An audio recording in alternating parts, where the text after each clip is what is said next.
Good morning everyone, I am Chloe, the family programmer for JW3 and welcome back to Rise and Shine Shabbat Time. Now I have my usual special guest here to help me tell the story. Can you say hi, Bertie? He says hi. Hope you're all well. And our story this morning is called It Could Be Worse. Should we start? I think so too. A long time ago, there was a family that lived happily in a small and quiet house. One day, they learnt that the grandparents were coming to live with them.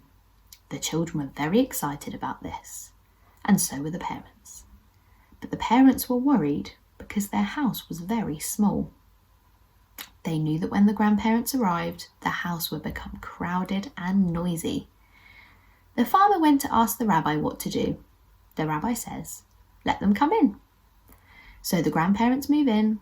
They have a lot of furniture, which goes in the living room where they sleep.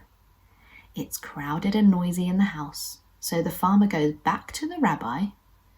"I did what you said, Rabbi, and it's really crowded in the house."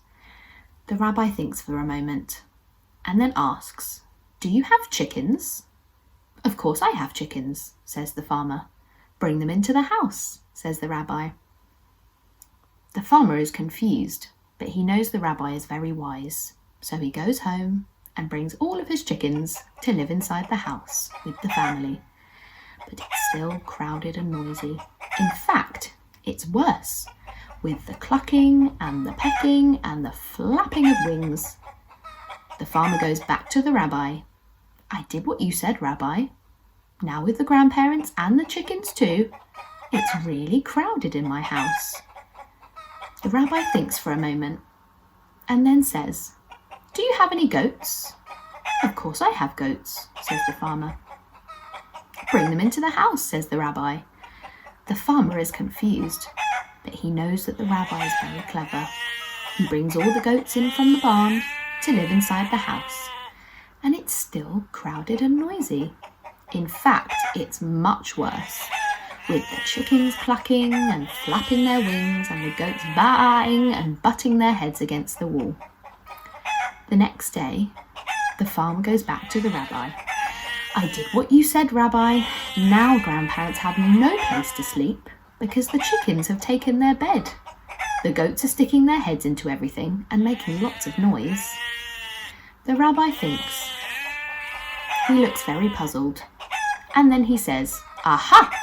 You must have some sheep." "Of course I have sheep," says the farmer. "Bring them into the house," says the rabbi. The farmer knows the rabbi is very wise, so he brings the sheep inside, and it's still crowded and noisy.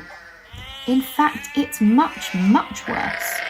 The chickens are clucking and flapping their wings, the goats are baaing and butting their heads, the sheep are baaing, and one sat on the farmer's glasses and broke them.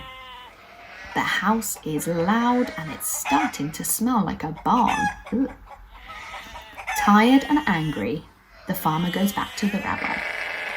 "Rabbi," he says, "I have done what you said, and now our grandparents have no place to sleep because the chickens are laying eggs in their bed. The goats are baaing and butting their heads, and the sheep are breaking things. My house smells like a barn." The rabbi frowned. He closed his eyes and thought for a long time. Finally, he said, "This is what you do. Take the sheep back to their field, take the goats back to their barn, and take the chickens back to their coop." The farmer ran home and did exactly as the rabbi told him.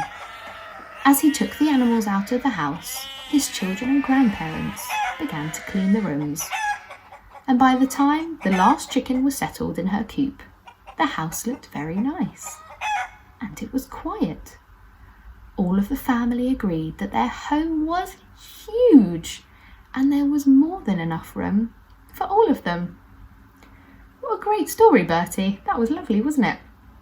Now, this story is all about being thankful and being grateful for the spaces that we have and the things that we have. So thanks for listening. Shabbat Shalom. Bye.